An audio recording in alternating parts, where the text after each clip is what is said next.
put on a shirt. Oh, wait, no, we took a cab. That's right. We ended up taking a cab over to Staples Center, and we missed the opening act, which I'm like bonus because I know I'm not going to like them. And we come fucking walking into the Staples Center, and right as the show starts, and Lady Gaga comes out of a fake castle on a horse and starts walking around the arena. You know, they do that big thing now where they got like the big fucking half a semicircle loop with a bunch of fucking raving kids in the middle of it. And that's what started it off. And then she sang one of her songs. And then she went back into the castle. And then all of a sudden, it looked like it was a turkey with its legs spread. And she came out of the vagina of that, unzipped it, and came out of that, you know. And then sang another fucking song. You know, a bunch of shredded gay guys, all 5, 6, 7, 8, all at the same fucking time. And then she just starts spewing this fucking self-help horse shit. You know? Doing that stupid dramatic pause to milk the crowd. She's just like, you know, it's great to be here tonight, Los Angeles. And everybody's like, wah! And she's just like, I got a message out there for anyone who's ever felt different. If you feel different, no, blah, blah, blah, blah, and all this fucking bullshit about being different. It was literally like, it was like gay Spinal Tap. And it was honestly, it was a terrible fucking show. Terrible show. The fucking dancing was terrible. She can sing, but she stinks at dancing. She's on a fucking horse. She comes out of a vagina. How many times has that been done? Why'd you come out of the vagina, Lady Gaga? Let me guess. This album was a rebirth for you? You fucking hack. Ripping off Madonna right and left. First of all, she's got that one song that I don't know what Madonna's song is. I never know.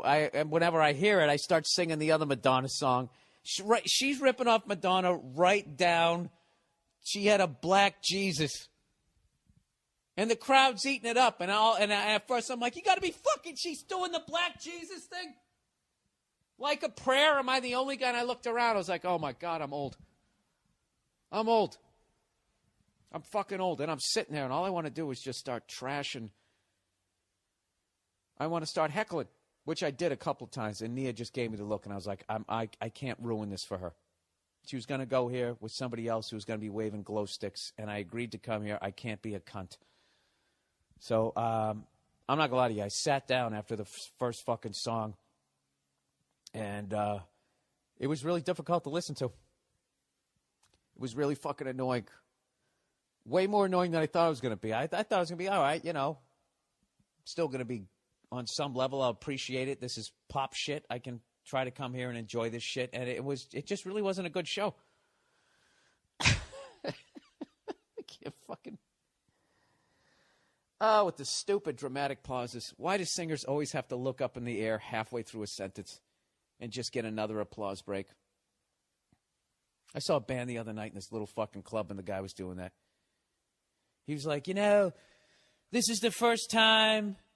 Then he looks up at the ceiling, and it's just dead silence. And then the crowd always gives in to the fucking silence.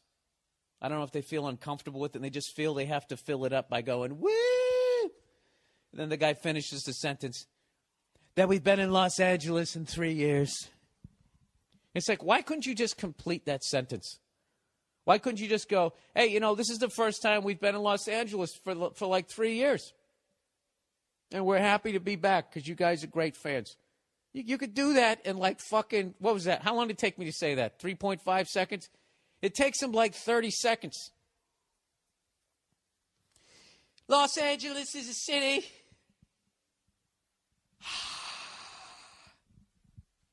That's on the west coast of this country. And you know. Oh, it's fucking horrible. So anyways, Lady Gaga's on stage. I can't believe I have this fucking story. I feel like I dreamed it. She just goes, you know, she finishes another one of her fucking horseshit songs. I think at that point she was like dry humping a yak to protest some sort of Middle Eastern thing. I don't know what the fuck was going on. And by the way, her drummer was the shit. And I really would have enjoyed watching him, but he appeared to be in the dungeon section inside the fucking castle. Because God forbid there's somebody else out on the fucking stage taken away from your fucking horse shit. Oh, my God. And then she had 2 plants in the crowd. 2 clear fucking plants. She calls some fucking young gay kid on the crowd and tells him it's okay. And the kid starts fucking. It's like, how did you get his number? When did you get his number? How did they have him mic'd up?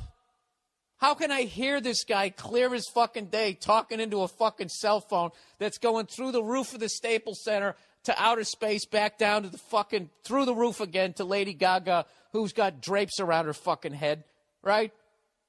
Crowd's eating it up. Like, oh my God, she's a saint. Look at her reaching out, right? And then the worst part was she's sitting there dancing around. And she's only a little bit better a dancer than I am, and I'm fucking horrific. So she's up there. And then she goes, where's that guy with the green hair in the crowd? Get up on the stage, you know, because she's so down to earth. And the green-haired dude gets up on the fucking stage, shirtless, shredded, right? So right there, you know it's a plant. Although there were a lot of gay guys there, and gay guys are always fucking shredded. So I'll give him the benefit of the doubt on that. So the shirtless, fucking shredded dude with the green hair gets on, runs up the runway, doing his best to act like he's shocked.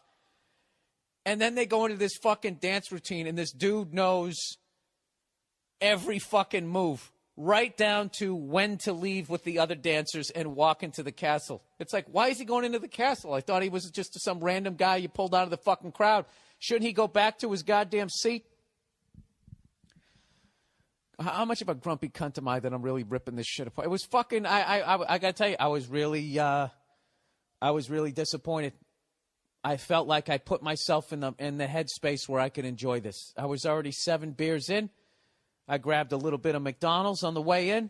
I had a quarter pounder with cheese with some French fries. I'm like, all right, let's see this.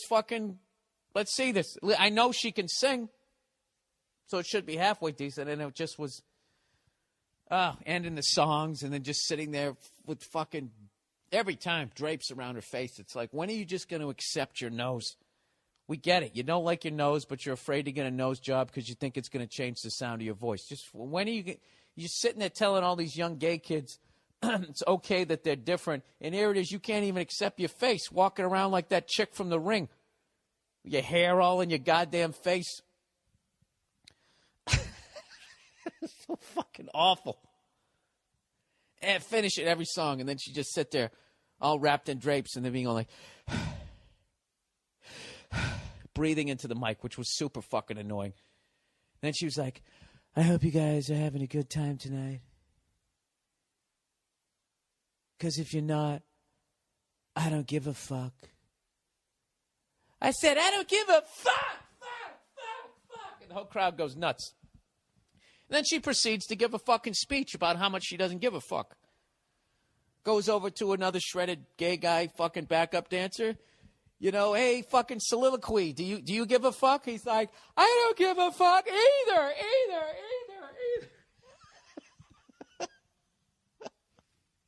I think that's when I heckled. And I got my first dirty look from there. Because it's literally like, you know, if you don't give a fuck, get on with the not giving a fuck. Why would you stop and give a speech? You know, that's something I've learned in life is if you don't give a fuck, you just, you don't say you don't give a fuck. If you don't give a fuck, other people, they recognize it and they say it for you. Hey, dude, you know that kid Mike? Yeah, dude, that kid, he doesn't give a fuck. Seriously, that kid, and then you tell the fucking story. But Mike isn't walking around going, you know, telling everybody that he doesn't give a fuck. She clearly gives a fuck. She gives a fuck how she looks. I don't think she likes the way she looks, and I think that's why she's fucking walking around with an Afghan or fucking, I don't know what you call it, upholstery all over her fucking face. I don't know. Whatever. Should I just enjoy the I don't know, the fucking, I don't know what. I was really, I mean, as dumb as this sounds, I went there with some sort of expectations, and I just, you know, I thought the drummer was the best part of the fucking show, and he was in a castle, and I couldn't fucking see him. Granted, his drumsticks were lit up, so I could see some of the shit that he was doing, but I don't know. And then there was some sort of story going on. I felt like they were like workshopping a musical, and they didn't really have the full story. They just kept being this face that would glow up, and it was Lady Gaga's, and she would just be speaking monotone like she was some sort of zombie, which I guess was supposed to give it some sort of depth. Can you guys believe that somebody 44, going to be 45, is wasting this much time talking about how I was disappointed at a Lady Gaga concert, as if that fucking show in any shape or form was designed to appeal to some fucking redheaded cunt like me? You know? Whatever. I had to get that out because there's a chance Nia might be coming down to the podcast, and I did a real good job not taking the piss out of that show when I was there and not ruining it for her. But anyways, it was really bad. You know what I mean? Even Madonna concerts back in the fucking day. Oh, that was another thing that she fucking said. She was going like, when I started out, dramatic pause. People didn't think that I could bring the underground gay scene to the mainstream. It's like, why are you ignoring Madonna? Didn't Madonna do that like 20 years ago? Didn't the Village People kind of start it? You know what's funny about, like, that shit was so fucking underground in the 70s, right into the 80s, that morons like me didn't know that, like, half the people you were listening to were gay. Even though, like, you'd be listening to a band called Queen, and the guy's prancing around in fucking, I don't know what, diapers, adult diapers? I don't know what he was doing, walking around barefoot. You still had, the music was, you still didn't know. I watched the other day, I was watching this Judas Priest concert. I forget where the fuck they were. It was like in the early 80s. And Rob Halford is coming out like literally fucking like this S&M outfit. And you had no fucking idea. I don't know. There's like 20 guys like that. It was still underground. But like that Madonna shit, when she did all that Vogan crap, that was like almost 25 years at this point. So I don't know. I think that's just what it is. I think I'm just an old fucking guy. And I imagine when I was watching whatever the fuck I was watching, they were all going, dude, Zeppelin did this like 15 years ago. As I'm sitting there freaking out watching a band called Cinderella. I think that was the point of it. No offense to Lady Gaga fans. I think I just realized how fucking old I was. All right.